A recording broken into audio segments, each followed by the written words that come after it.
welcome to my channel. Well, first off, talk about safety. This is something I don't joke about around, with firearms, because I was a firearms instructor before. I worked around guns, and I've seen a lot of unsafe handling of guns, and a lot of people get hurt. So the first thing, of course, is always treat a gun as if it's loaded until you verify that it isn't. So a lot of people have been shot with quote-unquote unloaded guns. They thought it was unloaded. So this one's unloaded, and this one's unloaded. Now what these are Heritage Rough Rider pistols. I have a lot of experience with firearms. Now, YouTube has policies, you can't have links, you can't sell. I'm not selling anything. I'm not, there's no ammunition in here or anything like that. I'm just going to show guns and talk about guns. And this is my most recent purchase. This is the Rough Rider. It's not the barkeep model, but it's the birdshead model. And the reason why I got that one is I used to have a Colt Lightning. This was one of the first, if not the first, double action revolvers. And it had a bird's head grip, but look at that barrel. It was long. When I picked this one up, because of the balance, I mean, your hand is way back here, it's really barrel heavy. And this one was shooting the 38 long Colt. That particular round was adopted by the military and used in the Philippines, and that's when they found out it wasn't that effective. It's about like equivalent to a 38 special lead round nose as far as power. It's not very powerful, and that's when they switched in 1911 to the 45 because of the stopping power. This thing, wasn't good enough against charging fanatical tribesmen coming at you. But I had to sell that along with all these other guns. That's, the cat is long gone. That's Bofi. He liked guns. But I grew up around guns. All right. Here's a Detonix 45, a Remington 870 with an extended tube on it, and a Ruger Mini 14. I did that camo job on that. And then this is a Ruger 6-inch 357 Magnum. I shot competition with that one. That's the Detonix, and this is a Colt 45 1911 A1. I sold that one also. All these guns are gone. This is me at the range. I shot at a rifle and pistol range where I worked at one for 5 years. I'm shooting the Ruger there. This is a fixed blade knife, but I don't remember which one it is. I don't have it anymore. And then this is somebody shooting an M16 at our assault rifle course, and there's a range officer making sure he doesn't turn around and start blasting everybody. But anyways, that was my most fun job, was working at a rifle and pistol range. And I learned a lot. Because I started off, and we eventually had a kind of like a bowling league. We had a pistol league, and we would every weekend, I think it was every Sunday, people would come up at a certain time, and as teams, they gather in like 5 people or whatever, and they'd come in and they'd shoot a course of fire. And a lot of times I designed that course of fire. So it would be, so many rounds at this distance, that distance, and everything else, and then you would score the targets. And it was a lot of fun. Now, for people that say firearms are, only used for killing and all that, that's BS, because they're used in competition too. They're nostalgic too, just like these single action revolvers. a lot of people will look at them and they'll go like, ah, man, that's outdated. Not only is it a revolver, it's a single action revolver. And what they mean by that is, we've already verified that this one is empty. But with a single action revolver, you have to cock this hammer back. And in cocking the hammer back, it's doing the revolving of the cylinder to line it up. And everything has to be lined up perfectly. You know, each cylinder has to be lined up perfectly for the hammer, you know, and when it comes down, again, just pulling on this trigger, it's not going to do anything. You have to pull back on the hammer. And that's the difference between a double and a single action revolver. So when they first came out with this one right here, the Colt and stuff, it didn't catch on quite as well because, again, they made it also in like a 40, I think it was a 41 Colt. And that one was used by somebody, you know, a lot of these Western people. Who was it? John Wesley Harding? I don't know. Anyway, I've got a book on Old West gunfighters and stuff like that. But this was my grandfather's gun, and then it was my father's gun, and then it was handed down to me. Well, you know, I didn't have any kids other than a stepson, and at the time, I needed the money, so I had to sell this, and I regret that, you know, because that's heirlooms, you know. But if you can't have it, you can have something close to it. And I gotta say, man, I love this bird's head grip on it. And this gun is heavy. It's front end heavy, just like an Old West gun, you know. This is like a zinc alloy frame. Now, the ejector rod on this one, it does have an ejector rod. This is a 3 7/8 barrel. Most time they list this 3.5 because they're measuring it from here. But the true measure of a barrel on a revolver is from the forcing cone, which is like this, all the way to the end of the barrel. And the barrel is crowned. It's not just flat there, so that's pretty good. Now, you have to go to half cock to get the cylinders to spin freely, and the ejector rod on this one only goes out that far. You see that?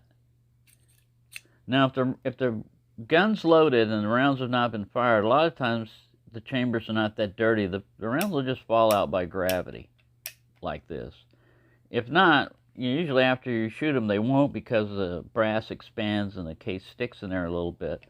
So you can, you know, you line this up and you hit it. If it doesn't go, you can just use your thumbnail or fingernail, or some people can just grab it like that as they go by and don't even need the ejector rod. But this one is a little bit shorter, simply because they couldn't fit, you know, a really long one like this one in here.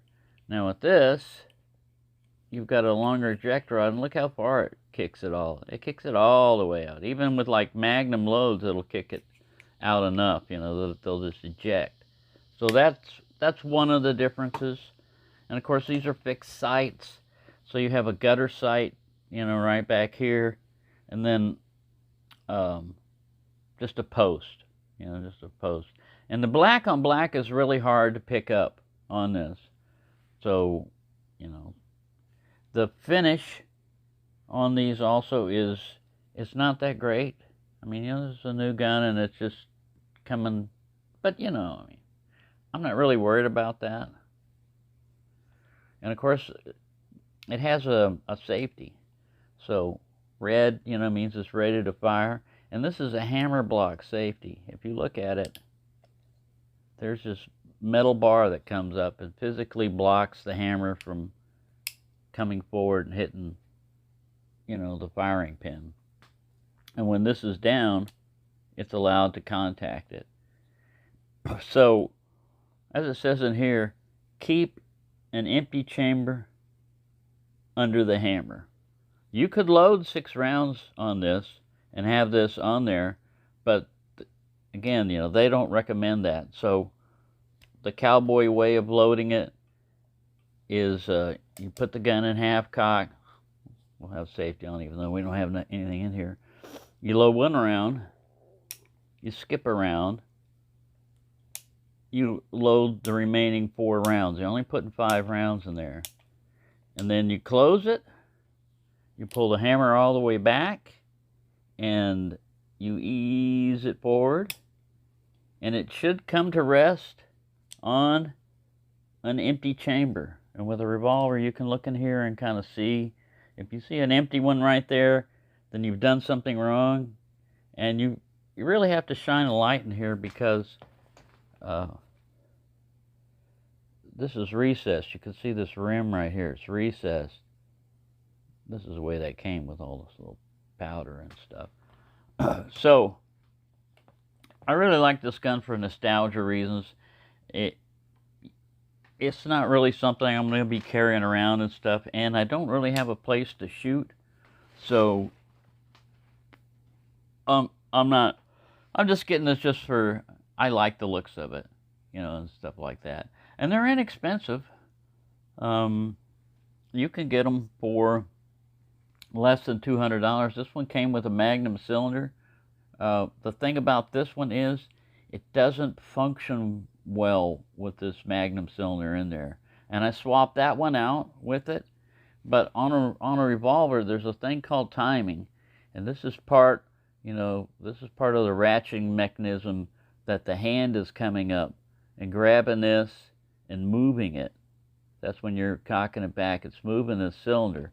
And then there's another little thing back in here, the cylinder stop that comes up. It's a little tab up here. That locks up to keep the barrel in alignment and everything. All this has to be just right. And with the Magnum cylinder on this one, you can put it in, you can open up the gate, you know, you can put it on half cock, you can open up the gate and you can turn it, and it turns fine. When you go to shoot it, when you go to do this part right here, where the cylinder is turning, on some cylinders on this one, it'll freeze up.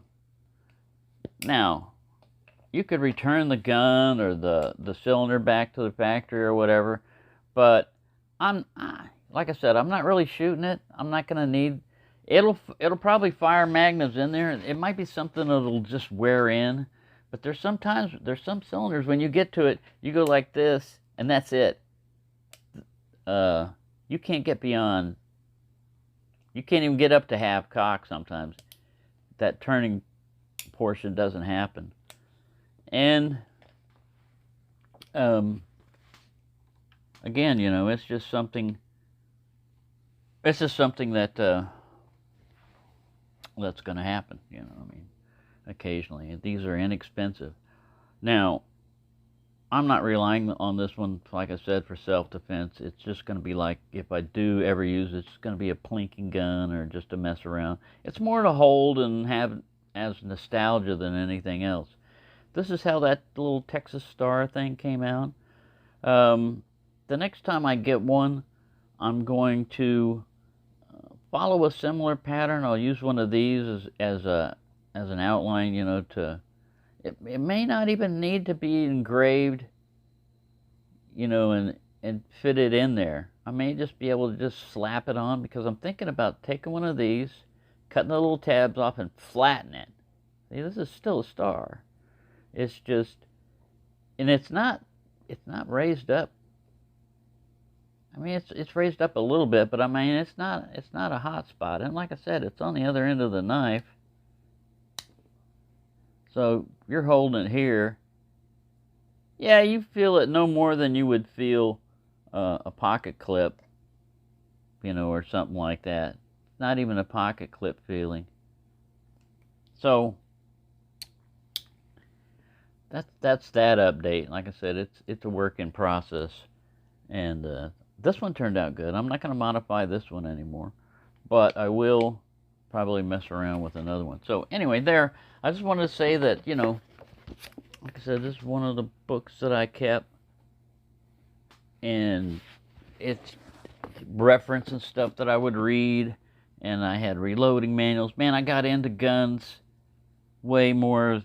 I mean, I've always been into knives, but way more than I got into knives. And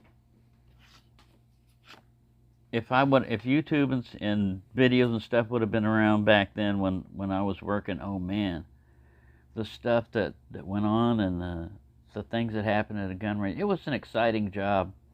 It was a lot of fun, but it didn't pay that well. I was only like $4 an hour. I think it went up to like 5 or 6 at the end, but still, it was the most fun I had because I love guns, man. I've always loved guns. I was able to get knives sooner than guns because of your age. You can have a knife before you can have a gun, and guns were restricted until until I went into the military, and then I was an adult and I could do whatever I want. But in the military, you can't store your own guns in a barracks and stuff like that. You have to keep them in an armory, or used to. I don't know what they're doing now. But if you live off base, you can do whatever you want. And I think if you live on base, you can, in base housing, you can have it. But like I said, my knowledge of the military is way back. But I can, like I said, talk about guns, all kinds of stuff, from experience, like knowledge. I'm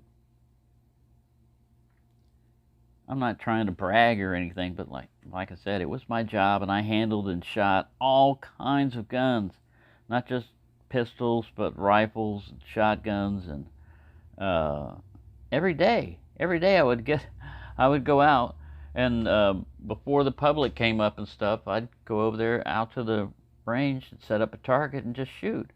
And I started off as a novice, as like anything else, I mean, like I had some bad habits and stuff that I had to work out.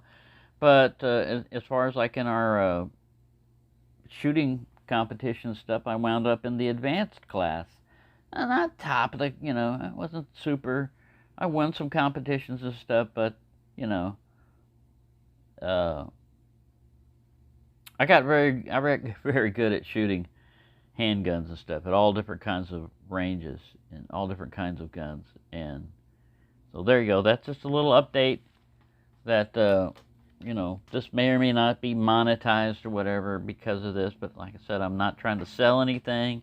I'm not mishandling guns and stuff. I'm just talking about them, and that's what I'll do in the future if this works out. And if you like this, go ahead and leave a comment. What you like guns discussion. I know some people, can't, you can't have them over in England and stuff like that. It's super regulated, even a 22 and stuff like that. Talk about an offensive weapon. Yeah, but like I said, they can be used for all kinds of stuff. Getting food, people used to do that. They used to get food with these. Self-defense, yeah, that's part of it also. And also fun, just if you get a 22 and you go out and shoot, it usually brings back fond memories. You had so much fun. What were you doing? Just shooting tin cans, pine cones, that was fun. But anyway, I rambled on too long. Like I said, used to be, when I got married, my first wife, she didn't like guns. And she didn't like me talking about guns. And if it's in your nature, man, that's like somebody telling you don't talk about knives, and you like knives. I'm sure a lot of people who have spouses rented that. You're talking about knives again? But it was, it's what you think about all the time. It's your passion, something that you're into. But as far as like collections, I had to sell all of mine because of basically poverty. If you run into a situation where you don't have money anymore, these things can be sold. You may not get usually when you need money, you're not going to be able to get you're not going to be able to get as much as you need. But in bad times and everything, it doesn't hurt to have even an inexpensive gun. It's just a insurance. Let's just call it that. But anyways, there you go. I've rambled on too long. This is my latest acquisition. It's the Heritage Rough Rider. Made in USA, Bainbridge, Georgia. Heritage has been bought out by Taurus, and Taurus is making them. Still making them in the USA, I think, somewhere, but They may still be making them in Georgia. These are not super. I mean, they're inexpensive guns. Some of them, some have issues. Some work perfectly fine. Like this one, like I said, it has issues with having a magnum cylinder in it. I've only got 2 examples in there, but it seems to be fine with the 22 cylinder in there. So there you go. Thank you for watching and listening, those of you that made it this far, and have a nice day.